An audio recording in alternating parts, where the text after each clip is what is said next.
Assalamualaikum warahmatullahi wabarakatuh. Halo semuanya, ketemu lagi dengan saya Silvana Faujiah. Di video kali ini yang merupakan video ke-10 dari pembahasan materi-materi dasar mengenai matematika, saya akan membahas materi tentang diagram Venn. Dan video ini merupakan masih bagian dari video pembahasan sebelumnya, masih mengenai himpunan, submateri himpunan. Nah, biasanya kan himpunan itu salah satu cara menyatakannya adalah dengan diagram Venn ini. Nah, yang bakal dibahas di materi diagram Venn ini yang pertama adalah mengenai pengertian himpunan, lalu cara membuat yang pertama adalah pengertian dari diagram Venn, lalu cara membuat diagram Venn, lalu jenis-jenis diagram Venn, dan yang terakhir adalah contoh soal penerapan diagram Venn ini. Nah, sebelum kita masuk ke materi, ada salah satu kata mutiara dari sama matematikawan asing, yaitu Paul Lockhart. Dia mengatakan, doing mathematics should always mean finding patterns and crafting beautiful and meaningful explanation. Mengerjakan matematika harus selalu berarti menemukan pola dan membuat penjelasan yang indah dan penuh makna. Nah, jadi diharapkan setelah kita belajar matematika ini, kita akan menemukan suatu pola yang bisa digunakan untuk mempermudah kehidupan kita sehari-hari. Dan diharapkan juga pola tersebut merupakan sesuatu yang dapat membentuk, yang dapat membuat suatu penjelasan yang indah dan penuh arti gitu.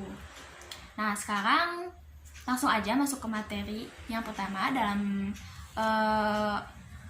submateri dari diagram Venn ini. Yang pertama adalah pengertian dari diagram Venn. Nah, apa itu diagram Venn? Diagram Venn adalah diagram yang menunjukkan semua kemungkinan hubungan logika dan hipotesis di antara set atau himpunan atau grup dari suatu benda atau objek. Nah, bisa dilihat di gambar di samping yang ada tulisan A, B, C itu. Nah, itu merupakan bentuk dari diagram Venn. Diagram Venn pertama kali diperkenalkan pada tahun 1880 oleh John Penn. Nah, dikatakan diagram Venn karena penemunya adalah John Penn. Untuk menunjukkan hubungan sederhana dalam topik-topik di bidang logika, probabilitas atau peluang, statistik, linguistik, dan ilmu komputer.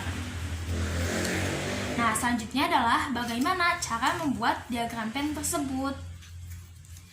Langkah-langkahnya, yang pertama, himpunan semesta atau dilambangkan dengan S kapital digambarkan sebagai persegi panjang dengan huruf S diletakkan di sudut kiri atas. Nah, bisa dilihat di gambar yang ada di bawahnya.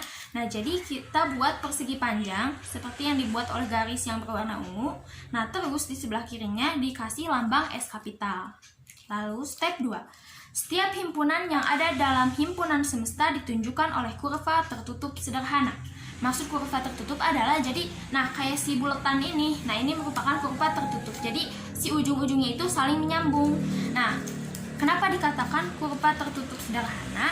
Karena biasanya kita gak selalu bikin, kan kalau ini lingkaran sempurna. Nah, jadi maksudnya kurva tertutup sederhana itu selama si bentuk tersebut itu tertutup gitu. Jadi kalau misalkan mau bulat, kalau lonjong. Jadi harus nyambung si ujung-ujungnya, gak boleh ada jalan keluar dari si himpunan tersebut, lambang himpunan tersebut, lambang diagram Venn-nya. Biasanya identiknya itu bentuknya itu bulat, tapi biasanya ada juga yang kotak. Step 3, setiap anggota himpunan ditunjukkan oleh titik. Nah, bisa dilihat di dalam kan ada titik 1, titik 2, titik 3, dan seterusnya. Nah, itu adalah anggota himpunannya. Dan step terakhir, bila anggota suatu himpunan banyak, maka tidak perlu ditulis satu per satu. Nah, misalkan ini kalau di sini kan masih ada sedikit ya, anggota himpunannya cuma 8. Nah, misalkan kalau 100 tuh, nah kita nggak perlu tulis titik-titik sampai 100. Kita cuma nanti ada contoh soalnya. Kalau misalkan himpunannya banyak, anggota himpunannya banyak. Nah, kalau sederhananya itu diagram Venn itu bentuknya kayak gini. Oke, next. Selanjutnya ada jenis-jenis diagram Venn. Yang pertama ada himpunan saling lepas. Nah, dari katanya saling lepas, berarti kan kalau saling lepas itu nggak ada hubungannya, nggak ada keterkaitannya gitu. Nah, di sini dikatakan bahwa himpunan saling lepas adalah di mana tidak ada anggota yang sama atau tidak ada irisan. Nah, jadi tidak ada anggota yang sama ini akan membuat si himpunan itu tidak berkaitan. Nah, bisa dilihat di gambarnya, jadi terpisah gitu. Himpunan A sama himpunan B-nya itu tidak ada irisannya, tidak ada yang bergabung, tidak saling berhimpit atau saling menempel gitu kan. Biasanya kalau irisan itu saling menempel. Yang selanjutnya ada himpunan beririsan. Nah, kalau beririsan berarti ada beberapa anggota yang sama, tapi hanya beberapa, bukan berarti semuanya gitu. Jadi misal anggota A itu 1, 2, 3, anggota B itu 2, 5, 6. Nah kan di himpunan A sama himpunan B itu ada anggota yang sama, yaitu 2. Nah ini membuat si bentuk diagram pennya itu kayak di gambar yang himpunan beririsan gitu.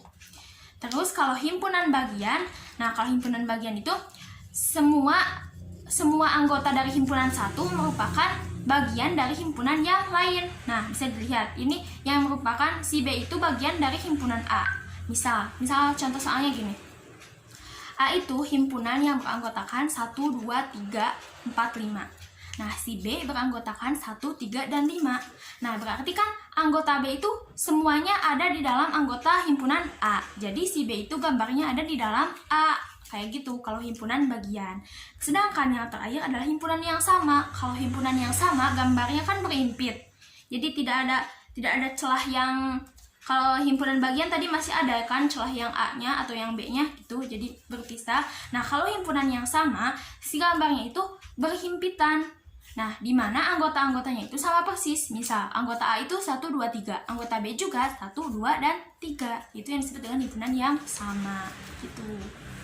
Sekarang kita masuk ke contoh soal. Simak ya. Nah, di sini adalah contoh penerapan dari diagram Venn dalam bentuk soal cerita. Dalam satu perumahan terdiri dari 60 warga. 35 warga berlangganan koran, 5 warga berlangganan koran dan majalah, dan 10 warga tidak berlangganan keduanya. Warga yang berlangganan majalah sebanyak titik-titik orang. Nah, kita lihat jumlahnya itu kan 60 warga. Nah, sekarang kita gambar diagram pennya. Kita gambar dulu kotak, W persegi panjang, lalu kasih huruf S kapital. Kita buat 2 bulatan, dimana kan tadi ada yang beririsan 5 orang. Tulis dulu yang beririsan. Kan yang ditanyakan itu yang majalah. Berarti majalah misal dilambangkan dengan X. Nah, terus yang koran. Nah, hati-hati, yang koran itu berarti enggak 35, karena kan tadi ada yang 5 berlangganan keduanya. Berarti 30 dikurangi 5. Karena kan kalau di sini yang berlangganan korannya doang, yang 5-nya udah berlangganan dua-duanya, berarti jadi 30 yang koran doang. Terus yang 10 berarti di luar karena tidak berlangganan keduanya. Nah, sekarang tinggal operasikan, berarti 60 total semua warga di sana dikurangi 30 dikurangi 10 dikurangi 5, hasilnya adalah 15 orang. Jadi warga yang berlangganan majalah adalah 15 orang. Begitu contoh penerapan dari penggunaan diagram Venn.